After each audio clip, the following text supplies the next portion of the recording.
This documentary shows the extraordinary life of B.Ware, a boy with a unique condition. No one has been permitted to film this story until now.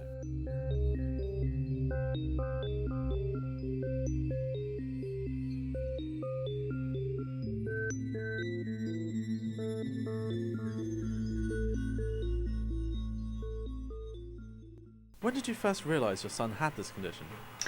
Well, he was a stillborn and I had to have an emergency operation to get him out, and I nearly died through the operation. Yeah, when the doctor sort of handed us to us, he sort of wrapped him on the blanket, handed it over to us, and what he did, the first sort of thing was just clamp onto the doctor's fingers with his gums, sort of chew on his finger. We were really amazed and overjoyed when this happened, because obviously we just thought the doctors had made a mistake when they said he was a stillborn, and we just thought that the behaviour was just normal for a baby because he was our first. Yeah, it weren't until they sort of handed it to us that we realised something was sort of out of the ordinary. He weren't quite right. Was this when the doctors told you that there was something wrong? No, not wrong with him, he was just different. How did you cope with everyday things like feeding and changing him? It must have been hard. Well, on the feeding side, we sort of tried most of the sort of major food groups to sort of satisfy him, but he seemed more interested on the sort of hand that was feeding him rather than the actual food itself. He seemed like meats, but I still think that wasn't enough to satisfy him. He seemed more interested in humans, and the doctors were really interested, and they kindly provided flesh and limbs that we had to liquidise, and this sort of satisfied him until he was sort of teething.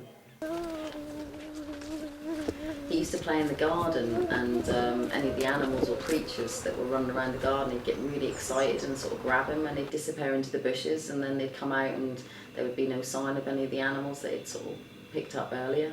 Ben! Ben! What happened when people asked you to see or hold Ben? Fine, he was fine. He was like any normal sort of baby up until he reached the age of 1. When he started moving his arms, when I'd take him out in the pram, we used to have to sort of tuck his arms in, because he'd try and grab people that walked past and tried to look in at him. Nigel used to call him our little Hannibal. Oh, Ben. Hi, Ben. Excuse me. Oh, hang on Ben, I'll get you something for your tea. This is the sort of thing he likes.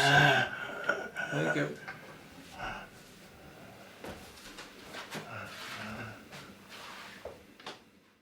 Ben can't talk. He tries to communicate through a series of low, rumbling moans, but at times it can enable him to communicate quite effectively with his parents.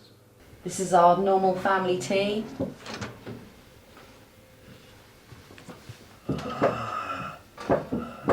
It's now coming, Ben. Thank you.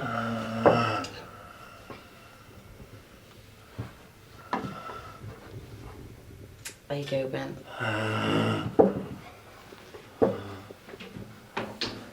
Ben seems to exist for one hauntingly simple reason: to consume human flesh.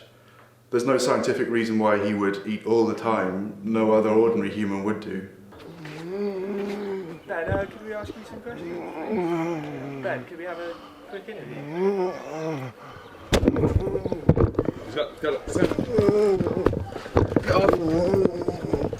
I've been bit! Scans have shown that he has basically no activity in his brain whatsoever, but he's still able to function at some incredibly basic level. And this has led his parents to hope that maybe they can condition him to have some kind of life. Ben's parents had managed to find Ben a job in the form of a paper round. While he was away working, we paid Ben's neighbour a visit to see what he had to say on Ben's condition. I've lived here all my life, and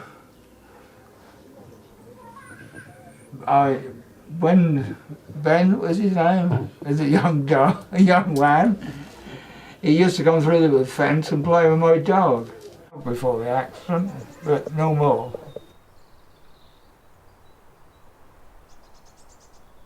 It wasn't too bad living with him, but he used to make a lot of noise at night, like moaning and screaming, not like any normal child, but that was the only complaint I've got against him, really. Okay, son, time for bed now. Time for bed. Yeah, nice. Thanks. Alright. Okay. Sleep tight. Night then, see you in the morning.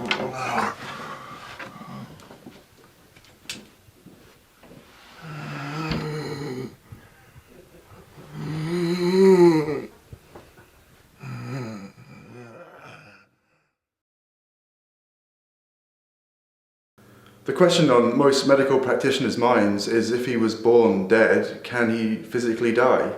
I guess we'll have to wait and find out, or put a bullet in his head.